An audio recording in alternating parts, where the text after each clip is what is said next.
안녕하십니까. 이럴 땐 이런 법 윤유라입니다. 오늘도 지난 시간에 이어서 저희가 특별한 시간 가져볼 텐데요. 생애 주기에 따라서 꼭 알아둬야 할 법률 지식들.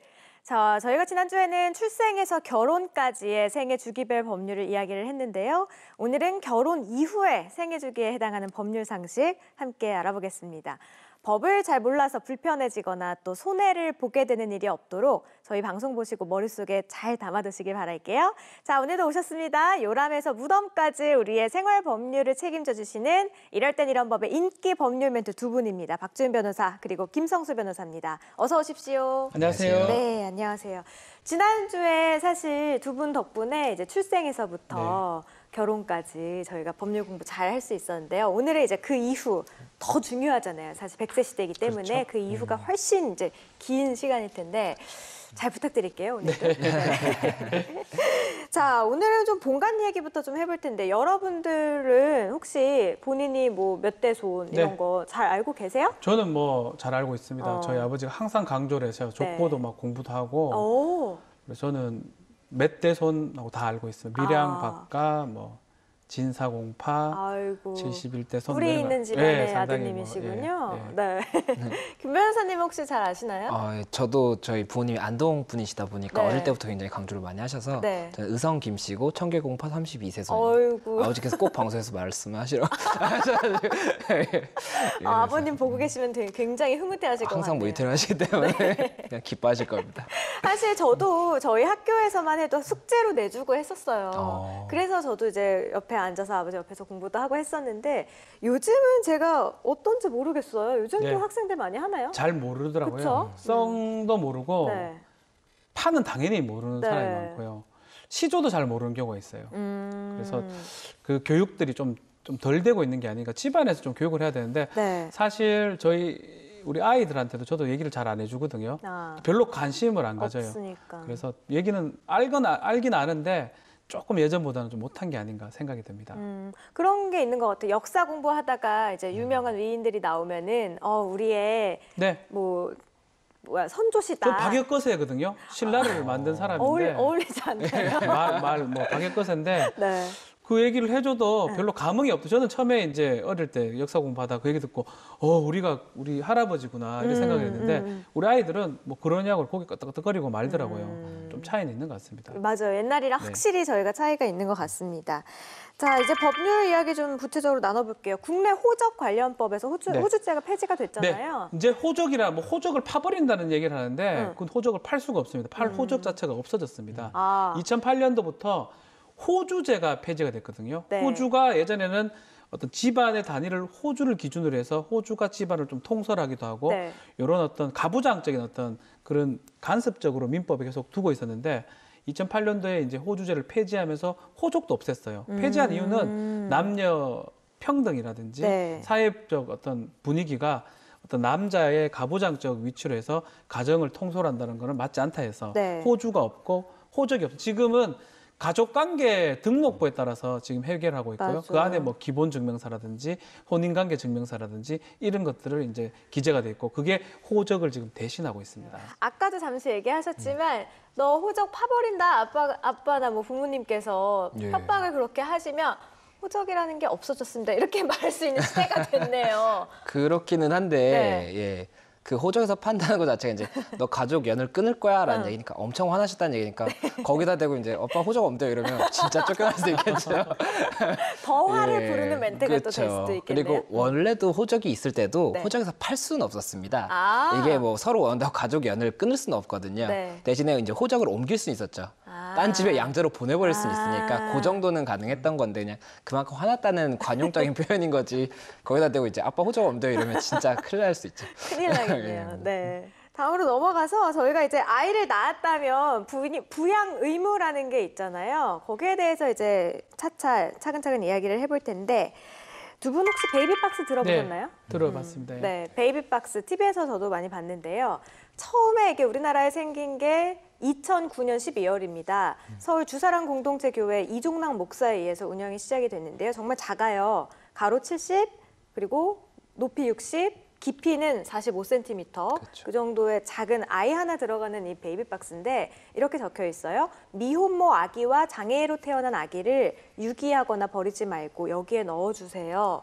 라고 이제 써 있는데 이렇게 베이비박스에 넘겨진 아기들이 경찰 조사를 거쳐서 보육원으로 보내지잖아요. 근데 여기에 따라서 또 찬반 논란도 계속 이어지고 있어요. 글쎄요. 지금 유엔에서는 이걸 하지 말라라고 지금 권고를 내린 상황인데 그런 게 또 있어요. 아이 입장에서는 부모를 알 권리가, 내 부모가 누군지 알 권리가 있는 거거든요. 네. 이 베이비박스를 통해서 여러 가지 장점도 있겠죠. 그 뭐 아이가 버려지거나 치사되는 경우를 막을 수는 있지만 결국은 사회적으로 어떤 장애가 있는 아이라든지 미혼모의 아이가 클 수 있는 어떤 그런 재반 시설이 만들어져야 되지 네. 베이비박스를 통해서 해결한다는 거는 조금 아직까지는 무리가 아닌가 생각이 듭니다. 김 변호사님도 같은 의견이신가요? 저는 베이비박스에 조금 찬성을 하는 게 네. 이게 형법상 우리나라에서는 영아 유기 관련해서 처벌 규정이 있습니다. 네. 영아를 유기하면은 뭐 몇 년 이하의 징역, 그리고 영아를 유기했다가 치사나 치상을 뭐 하는 경우에는 3년 이상의 유기징역 이런 식으로 규정을 하고 있는데 네. 그럼에도 불구하고 유기가 많이 벌어지는 이유는 이게 출생 신고가 원래는 아기가 태어나면은 의료기관에서 이게 뭐 누구 아이가 태어났어요라고 행정처에다 말을 해주면 좋은데 네. 이게 지금 관련법이 아직 정비가 안 되다 보니까 출생신고를 부모가 안 하면은 아이가 태어났다는 게 아무도 모르는 예 그리고 이게 또 입양을 보내려면은 아이를 이제 호적에다 올린다든지 아까 그 가족관계증명서에 올린다든지 네. 이런 절차를 거쳐야 되는데 네. 이게 미혼모 같은 경우에는 올릴 수가 없거든요. 네, 그렇죠. 그래서 이런 절차적인 문제가 있으니까는 그냥 유기를 해버리는 건데 그렇게 해서 사망하는 아이들을 차라리 이런 베이비박스로 조금이라도 살 수 있다면은 이게 산 다음에 권리가 있는 거니까 네. 그런 부분은 조금 긍정적인 부분이 있지 않나. 근데 전체적으로는 가능하면 이제 이런 유기가 많이 없어지게 합법적으로 이런 뭔가 좀 아이들의 생명을 구할 수 있는 게 생기면 더 좋지 않을까라는 네. 생각은 있습니다. 어쨌든 베이비박스에 대한 의견은 갈리지만 네. 두 분의 이야기를 좀 종합을 해봤을 때는 일단 장애를 가진 아이라든가 미혼모의 아이들이 좀 사회적으로 잘 성장할 수 있도록 이런 제도적인 것들이 잘 마련이 먼저 그렇죠. 돼야 된다라는 의견을 종합을 해볼 수가 있을 것 네. 같습니다. 그러면 국내에서는요, 어때요? 그 낳은 아이를 내가 꼭 반드시 키워야 한다는 이런 의무가 있나요? 그렇습니다. 민법상 뭐 헌법으로 해도 되겠죠. 네. 부모는 자식을 기를 의무가 있습니다. 네. 그 기를 의무는 1차적 의무라고 우리가 표현하는데요. 부양 의무를. 네. 만약에 먹을 게 없는다 하더라도 꼭 이 아이를 키워야 되고요. 그러다 보니까 이 아이를 버린다든지 방치를 하게 되면 유기죄라든지 영아 유기죄 같은 게 성립할 수가 있게 돼 있고요. 네. 반대로 자식이 부모를 부양하는 의무는 조금 달리 봅니다. 그건 2차적 부양 의무라고 우리가 표현하는데요. 네. 내가 먹고 경제적으로 남는 게 있을 때 부모를 부양하도록 돼 있습니다. 조금 민법상 우리 봤을 때는 불공평해 보이긴 해요. 내가 자식한테는 무제한적으로 해주고 부모한테는 2차적으로 하라 이렇게 규정이 돼 있습니다. 그러네요. 네. 직장 다니다 보면은 요즘은 뭐 정년이 없다 이런 네. 이야기들 사실 많이 하고 있습니다. 정년 사실 없는 것 같아요. 제 주변에 봐도요. 은퇴하셨다고 하지만 또 계속 다른 직장에서 그렇죠. 일하시는 분들, 아버님 세대들 많이 계시잖아요. 많습니다. 사실 뭐 이게 시대적인 변화에 발맞춰서 기업에서도 뭐 이런 법률이라든가 뭐 이런 네. 것들이 좀 같이 변화하고 있어야 될 것 같거든요. 요새 화두로 좀 떠오르는 게 임금 피크제입니다. 네. 임금을 피크로 하고 떨어뜨린다는 거예요. 네. 실제로 예전 구조면 임금은 계속적으로 정년될 때까지 계속 올라가는 구조인데 임금을 삭감하는 대신에 정년을 보장해 준다는 뜻이에요. 그러니까 피크로 올려놓고 그 후로는 점진적으로 떨어뜨리는 대신에 그러니까 그만큼 일할 그렇죠. 기회를 더 많이 준다는 그 대신에 거죠. 일할 기회를 많이 주고 또 신규 채용을 늘리는 거죠. 기업 입장에서는 네. 비용은 일정하게 드는데 네. 그만큼 사람을 더 쓸 수 있는 효과가 되는 거고 네. 또 이 장년층 입장에서는 네. 본인이 나가야 되는데 안 나가고 일할 수 있는 또 청년층 신규 채용 인력 입장에서는 이 정도밖에 이 비용 때문에 그 인용을 못 하는데 더 그 채용될 가능성이 높아지는 거니까 뭐 좋은 정책이긴 합니다. 근데 이제 기업에 따라 좀 다른 것 같아요. 또 특히 장년층 나가야 될 사람 입장이 되면 급여가 좀 떨어지기 시작하면서 의욕도 일할 의욕이 탁 떨어져 버리거든요. 네. 돈 때문에 하는 사람들 저도 뭐 그렇긴 하지만 당연하죠. 네. 그렇기 때문에 그런 것들을 어떻게 좀 해결할지 여러 가지 또 논의가 좀 되고 있는 상황입니다. 그렇군요. 뭐 장단점이 여러 가지가 있잖아요. 그래도 어쨌든 나이가 들어서도 내가 아직까지는 좀 건실하다, 일을 계속 하고 싶다. 그리고 또 아까 박 변호사님께서 말씀하셨지만 조금 페이가 줄기는 하지만 어쨌든 내 힘으로 돈을 벌 수 있다는 이런적인 측면에서는 큰 장점으로 다가올 수 근데 있을 이래 것 봐야 같아요. 될 것 같아요. 예전에는 이제 우리가 100세 시대가 아니라고 가정했을 때는 네. 정말 돈 많이 벌어가지고 은퇴를 한다고 하면 60세까지 막 최대에 올려가지고 급여를 받고 퇴직금 받고 나오는 건데 네. 지금은 100세니까 한 60세부터 시작이라고 표현을 많이 그렇죠. 하거든요. 70세도 뭐 청년이라고 막 얘기를 하세요. 네. 그렇다면 오히려 급여가 피크를 치고 떨어지더라도 더 일을 하는 게 더 바람직하지 않을까. 급여가 조금 떨어진다 하더라도 네. 다만 연금이라든지 여러 가지 제도를 통해서 나중에 또 받을 수 있기 때문에 당장의 급여를 좀 준다 하더라도 일을 할 수 있는 게 더 필요한 게 아닌가. 100세 시대를 봤을 때는 임금 피크제를 하는 게 옳고 다만 어떻게 잘 운용할까가 좀 문제가 아닌가 생각이 들어요. 어때요? 박 변호사님은 나는 몇 살까지 일하고 싶다 이런 게 있으신가요? 변호사가 좀 좋은 게요. 네. 죽기 전까지 할 수가 있습니다. 아. 혹시나 뭐 치매 같은 게 와가지고 저 지적 능력이 많이 떨어지지 않는 네, 이상은 네. 제 주례를 봤던 우리 대학 선배인데 네. 그분도 진짜 사망하기 전까지 돌아가셨는데 일을 하셨어요. 일을 해가지고 그래서 그 변호사가 그게 좋은 점이기도 한데 또 오히려 나쁜 점 같기도 해요. 왜요? 실수 없이 이렇게 사는 게 평생 일만 평생 하다가 일만 갈 하는 수도 게 또 있으니까. 그런 생각이 듭니다. 그래도 워낙에 워커홀릭이시니까 정말 죽기 직전까지 일하실 것 같아요. 예, 죽기 직전까지 돈이 나오는 곳이라면 네. 뭐 가지 않을까 생각이 들긴 합니다. 근데 또 박 변호사님 같은 네. 인재가 계속 또 일을 해주셔야 우리 인재는 사회도 아닌데. 잘 돌아가고 하지 네. 않을까. 김 변호사님은 아직 네. 뭐 두 분 다 창창하시니까 오늘 말 다뒀네요. 네. 창창하신데 김 변호사님은 일 시작하신 지 이제 얼마 안 되신 거잖아요. 예, 이제 한 6년 정도니까. 예. 언제까지 일하고 싶으세요? 사실 저는 꿈은 항상 그만두고 싶은데. 그만두는 것을 꿈꾸십니까? 예, 근데 조금 이렇게 어른들 말을 듣다 보니까 네. 일을 하다가 안 하게 되면 이게 생활이 계속 뭐 월요일부터 금요일까지는 6시까지 뭐 하는 게 있었는데 없어지지 않습니까? 네. 굉장히 무료하다고 하더라고요. 무료하죠. 그래서 꼭 일은 해라라고 하셔서 네. 조금 생각을 많이 바꾸고 있는데 원래 20살 때 꿈은 한 40살, 50살쯤 은퇴하는 게 꿈이었어요. 근데 현실이 녹록지 않더라고요. 40살 지금 뭐 하는 거예요? 내가 실언을 한참 일할 때인데. 아 이건 편집이 돼야겠네요. 아니야. 뭐 본인 생각이니까. 곧 너무 실언이 은퇴가 몇 년 안 남으신. 꿈이었습니다. 아, 현실은 꿈이 정말 없었다. 녹록지 않고 네. 40살도 굉장히 젊더라고요. 근데 오히려 이거는 맞아요. 뭐 다른 얘기긴 한데 외국이나 다른 나라를 보면 은퇴를 빨리 하는 게 아니고 중간중간에 은퇴를 하는 거예요.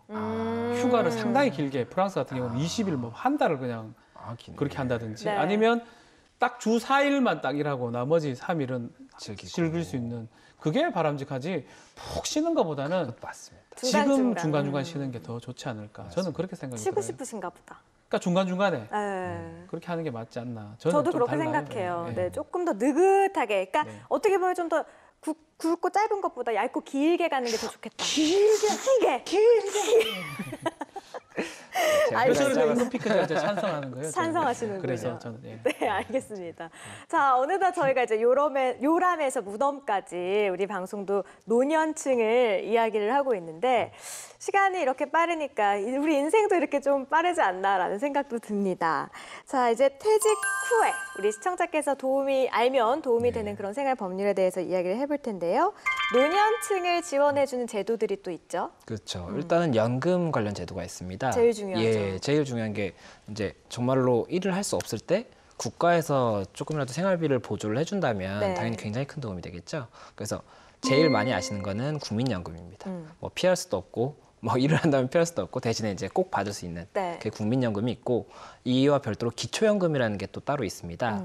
그래서 기초연금의 경우에는 조금 더 사정이 어려운 분들은 추가로 뭐 몇십만 원 정도 지원을 더 해주는 그런 제도이고 기초연금이라는 거는 예. 노년을 위해서만 되는 그렇죠. 거예요? 노년을 위해서 65세 이상 분들이 수급을 할 수가 있는 거기 때문에 네. 노년층을 위한 연금이라고 생각하시면 됩니다. 아, 예. 기초연금 제도 그리고 예. 또 다른 뭐 예. 장기요양제도 보험? 노인 장기요양보험이라고 해서 네. 이것도 국가에서 지원을 해주는 건데 이게 돈뿐만이 아니라 이제 아예 옷 입거나 목욕하는 것 자체가 힘드신 노년 분들도 계시잖아요. 네. 그분들의 경우에 근데 사람을 뭐 불러서 하기에는 돈도 돈이고 또 이제 누가 올지 모르니까 좀 부담이 됩니다. 그래서 이런 부분에 대해서 국가가 지원을 해주는 이런 서비스를 받게 해주는 이런 부분도 있습니다. 그러니까 노년층에서는 기초연금 제도 그리고 장기 요양 보험제도 요 두 그렇지. 가지만 또 잘 알아도 국가에서 어느 정도는 보호를 받을 수 있을 것 같다라는 생각이 듭니다.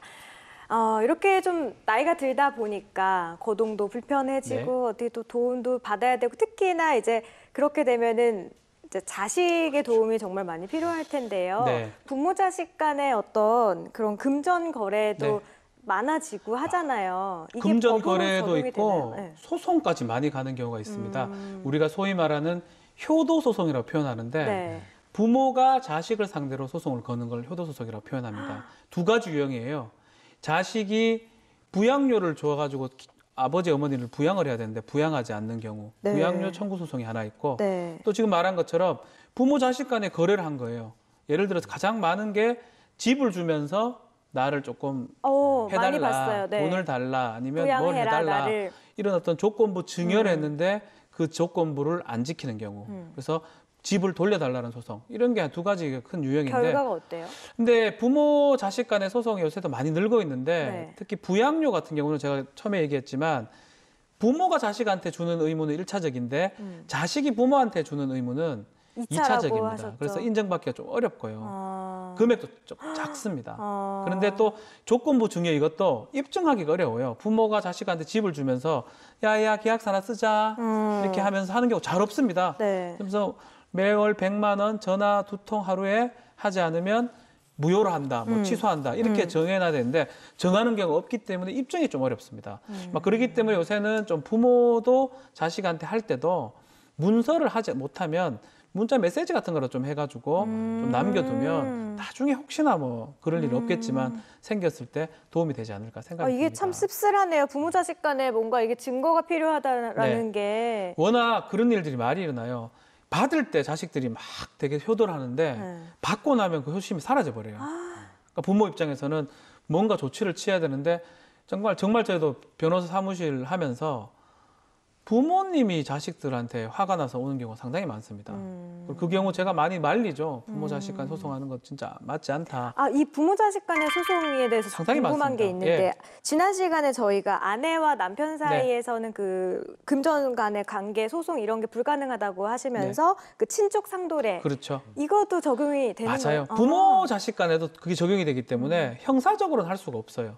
뭐 사기를 쳤다 하더라도 그걸 뭐 고소하거나 하기는 좀 어려운 네. 형 면제가 되기 때문에 처벌이 불가능합니다. 그렇지만 민사적으로 유효합니다. 네. 민사적으로 지금 소송을 하는 경우고 그렇기 때문에 부모가 자식을 상대로 소송하는 경우가 요새는 좀 많이 있습니다. 네, 그렇군요. 저희가 또 그런 아동학대 관련된 이야기를 한번 해준 적이 있는데 아이를 손으로 때리는 것 이외에도 어떤 아이를 향한 정신적인 괴롭힘 역시 학대에 해당된다 이런 이야기를 전해드린 적이 있어요. 보건복지부 통계에 따르면 노인학대 신고 건수가요. 2014년 1,569건, 2015년에는 11,905건으로 12.6%나 증가했다고 합니다. 그리고 누가 이 노인을 학대하냐 봤더니요. 아들, 배우자, 딸 등 거의 대부분이 그렇죠. 또 가족이다라는 결과가 나왔습니다. 내 자식이 학대를 하니까 또 부모된 입장에서는 내 자식의 처벌을 또 원하지는 않을 거 아니에요. 그렇죠.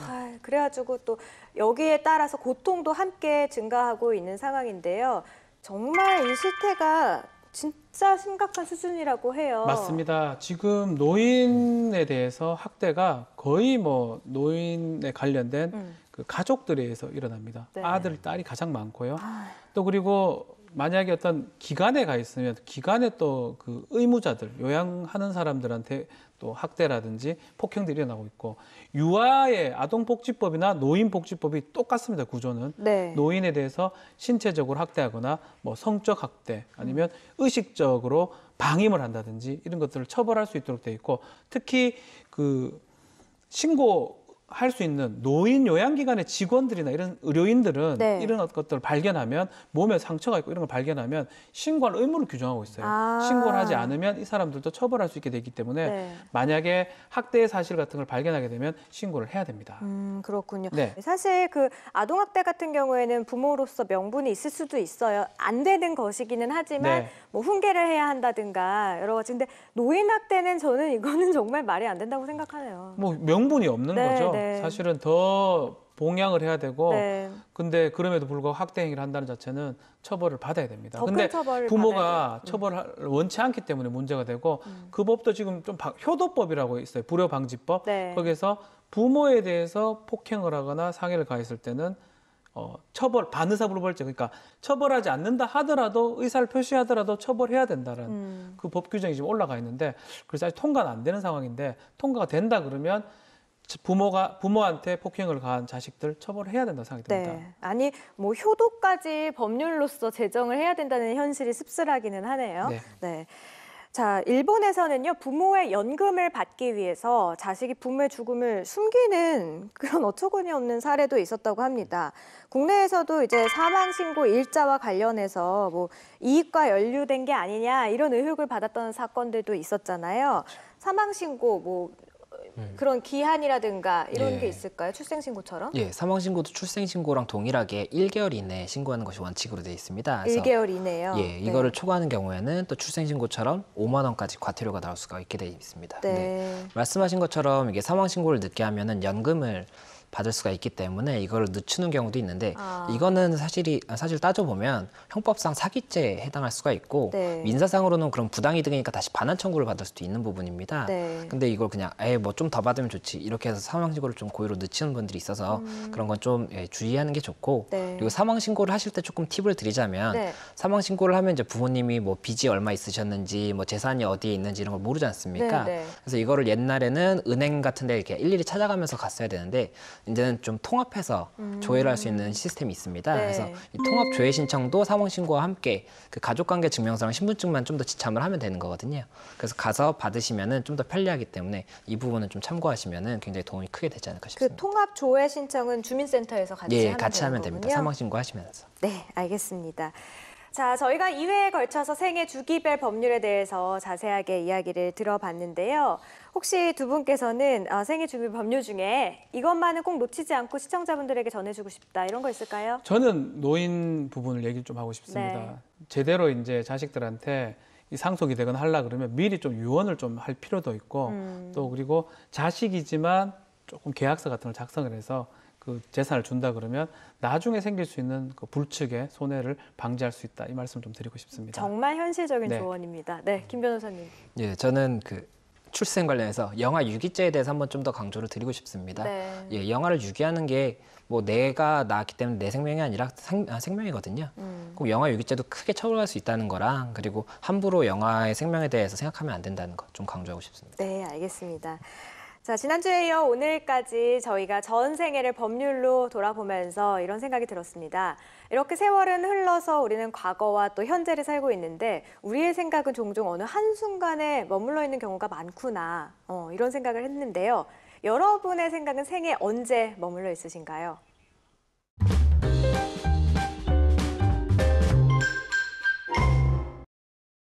세계 인권운동의 별이라고 불렸던 넬슨 만델라 아시죠?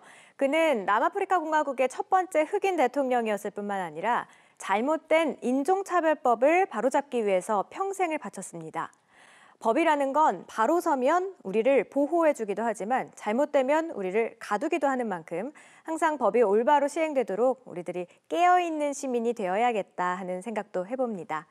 자, 오늘도 유익한 정보 전해주신 법률 멘토 박준 변호사 그리고 김성수 변호사였습니다. 고맙습니다. 혹시 법적 도움이 필요하신 분들, 다양한 생활 법률이 궁금하신 분들은 아래 주소로 질문을 남겨주시면 저희가 방송에서 소개해드릴게요. 많은 참여 부탁드립니다. 대한민국 국민 모두가 행복해지는 그날까지 법에 대한 모든 궁금증을 풀어드립니다. 재밌고 유익한 법과 함께라면 이럴 땐 이런 법!